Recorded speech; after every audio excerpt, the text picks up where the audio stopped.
Hey guys, HDvee here and welcome to a brand new video. Today we've got quite a few things to go over. We have some more gameplay features that you probably missed about Pokemon Brilliant Diamond and Shining Pearl, and then we have a bunch more leaks, speculations, rumors, everything like that to go over as well. So if you're excited for the video, as always, make sure to drop a like down below. Let's try and hit 500 likes, it really helps out. Leave a comment with your thoughts about anything we cover in today's video. Subscribe if you're brand new for daily Pokemon content, ring the notification bell. With all of that out of the way though, let's get into the video and I really hope that you enjoy. So, starting things off, we're going to be taking a look at these images first. So, these have been making the rounds online because people are saying that this kind of confirms that Dialga and Palkia are getting new forms. I don't think that's the situation in the slightest, but yeah, this is the image that's basically got everybody talking. So, it is a Dialga and a Palkia fighting, and then they look a little bit different. So, like, Palkia here has kind of sharp things coming off its arms. And I think it's the same for Dialga, and people are like, oh, well, that means it's new forms and stuff. We had this tweet from Pokeexperto saying the Mega House G-Mex, or G-E-M-E-X, Dialga and Palkia figure shows minor differences from the official Dialga and Palkia design. Dialga's head looks more compressed than the official design, and then Palkia's arm looks different, sharper. We don't know why. So, obviously this is Dialga, this is Palkia, and then this is what they look like on this image. So yeah, the head's a little bit more compressed, and then the arms are a little bit sharper. I personally just think it's these two using attacks. There is such a slight difference in the Pokemon, I wouldn't really call it a new form. Like, if they had like another leg or something, then fair play, it's a new form. But with just such minimal changes to the design, I more than likely think that it is just them doing attacks. So maybe Dialga's doing Roar of Time or something. But yeah, I just wanted to include that in today's video because a lot of people have been like, does this confirm new forms? I don't personally think it does. I would love to see new forms, but I don't think that is the evidence that supports it. Next up, let's go for some gameplay features that you might have missed in Pokemon Brilliant Diamond and Shining Pearl. Now, this wasn't from yesterday's trailer.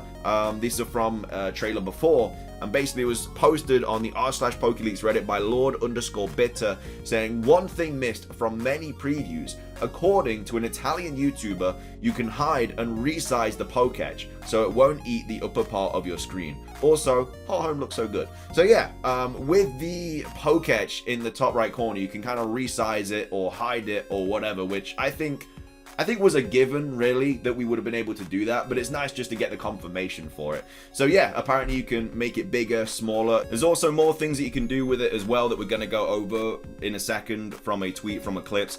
But yeah, it's just nice to finally get that clarification. And then we have people here posting saying, thanks. Was hoping for confirmation for that. It's quite intrusive if it's always there. And then I kind of assume so, but it's really good to hear the confirmation. I think they handled the Poketch the best way they could, which I also agree with, because you have to think that the Poketch was originally just on the bottom screen. So having to put that onto just one big screen that we have on the Switch, it's not an easy task. So yeah, being able to resize it, hide it, or put it wherever is a much better option in my opinion. And then we have some more stuff about it from Eclipse here, who says, I thought many of you guys already knew about it, but apparently not, since it was only reported by an Italian. So in Pokemon Brilliant Diamond and Shining Pearl, you can resize the Poketch app display. So the default is the top right corner, which is obviously that. So that's the default for the Poketch. But as well as that, you can have it on split screen, which literally occupies half the screen horizontally or vertically. So I don't know how I feel about that. So basically that means you can put this like here at the bottom, which I guess would squish the screen. So I don't know why that's a thing. And then as well as that, I think it can cut the screen in half. So like the Poketch gets a lot bigger, which is like vertically, and then the other side is obviously the game, which I'm also not a huge fan of, to be fair. I personally think I'm just gonna hide it, because you can also obviously hide it, and then it says DS style with black sides. So I don't know what that kind of means, if it's just gonna be like at the bottom or whatever, but yeah, these are the different things that you can do with it. So you can hide it, apparently anyway, that's what they said in this post here, you can hide and resize the Poketch. Eclipse doesn't say you can hide it, but he says the default is the top right corner, split screen, literally occupying half the screen horizontally or vertically, and then DS style with black sides. So yeah, I mean, as I said, they've probably done the best thing that they could do with it, but yeah, I don't know how I feel about it being horizontal, because it's just going to be so squished. But yeah, you can hide it, which is what I'm probably going to do. Like, The Poketch is nice, like obviously having the item finder, the time, and your friendship of your Pokemon, but it's not needing to be on the screen the whole time, is it? So yeah, you can get rid of it basically. Next up, we have a starter Pokemon Riddle breakdown. So this was posted by Migrino. I've definitely got your name wrong. I do very much apologize if you're watching this video.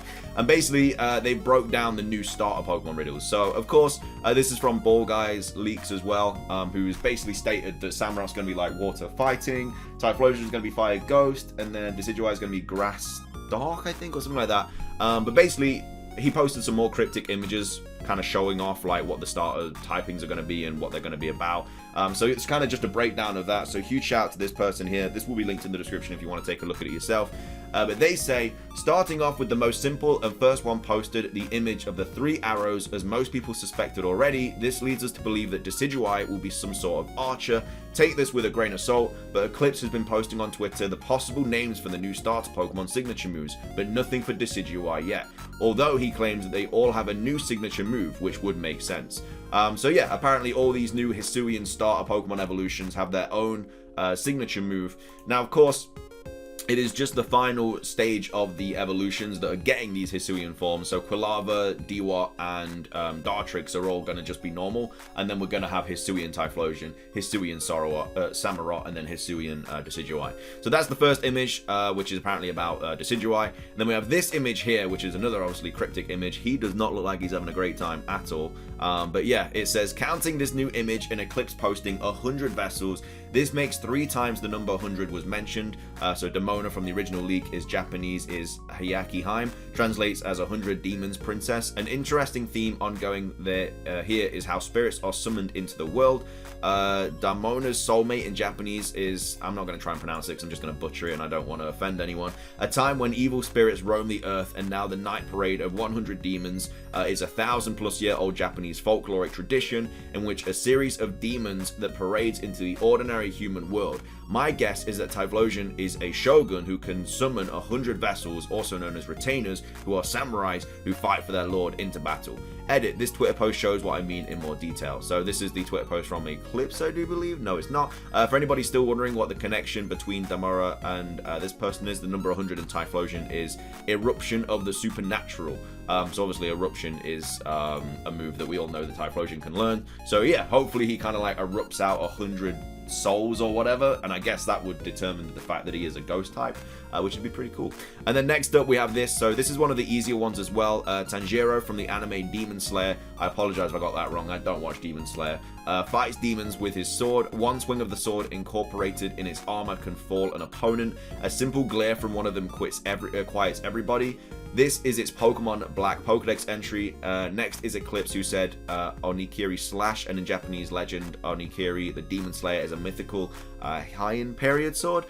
So that's my thoughts on what they mean, along with possible Eclipse move leaks so far, except nothing for Decidueye yet. Let me know any more clues you guys find, especially from Samurott. Thanks for reading.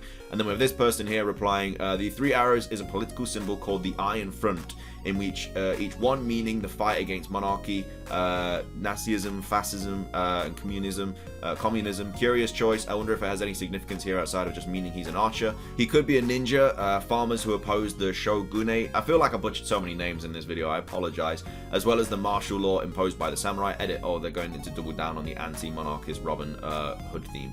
So yeah, that's basically just some more kind of breakdowns of the cryptic messages that like Eclipse has been posting and some stuff about Ball Guy leaks. But yeah, they are pretty much set in their ways that we are going to be getting evolutions of the starter Pokemon. Now, of course, these are all just rumors. They're not leaks, or like you got people saying that they're leaks and stuff. They're not leaks because we haven't had confirmation. So yeah, don't think that 100% we're going to be getting starter evolution forms, because if we don't after all this, like a lot of people are going to be upset. The only reason I'm covering it is because it's rumors, it's speculation. I love talking about it, especially when the games are like this close. But yeah, this isn't confirmed at all that we are going to be getting star evolutions. So don't think these are leaks. I know a lot of people do put, like, especially in like videos and stuff, saying they're leaks and stuff. They're not leaks. They're just rumors. We have some more stuff as well that we're going to be going over. So this is a new potential leak by the Chinese Riddler, and he posted here saying they share some similarities. So obviously the first thing that I think of is that we have the Alolan form of Meowth and Alolan form of Persian, and then we have the Galarian forms of Yamask, and then he evolves into Runerigus. So I'm guessing that just means that we're going to be getting a Hisuian form of Sneasel, which then evolves into a Hisuian form of Weavile, which again, a lot of people are expecting to be what that climbing Pokemon is that was leaked, but we just don't know what it is yet. And then we have people posting here saying they all have things on their foreheads, which is it's not wrong, to be fair. So what this is implying is that Sneasel will have a Hisuian form and then not evolve into Weavile, but into something else. I'm very interested in the lore behind how Hisuian Sneasel changes to eventually look like the modern day Sneasel found in other regions. Yeah, actually, that is also something they could be thinking about. So they could also be talking about Galarian Meowth evolving into Berserker. And then, of course, we have Galarian Yamask evolving into Runerigus. So it could mean that we have a Hisuian Sneasel which just evolves into something that isn't Weavile. And then that Pokemon that's climbing up the wall is the evolution of Hisuian Sneasel, which isn't Weavile. So I think that's probably what it actually is meaning when they post this. But yeah, again, there's no like confirmation on this. This is just kind of like, I mean, with the Chinese Riddler, they've got a lot of things correct in the past. And like I say, they kind of posted about Hisuian Zoro and Zoro before that was even confirmed. And I think they did it with Growlithe as well. So yeah, they have a little bit of legitimacy behind them, obviously, but we'll have to wait and see. It could have been a lucky guess.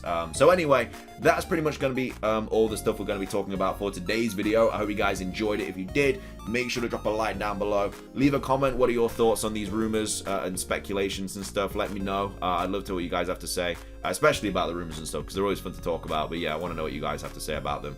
Subscribe if you're brand new for daily Pokemon content. It's everything from me, though. Have a fantastic rest of your day. And until next time, peace.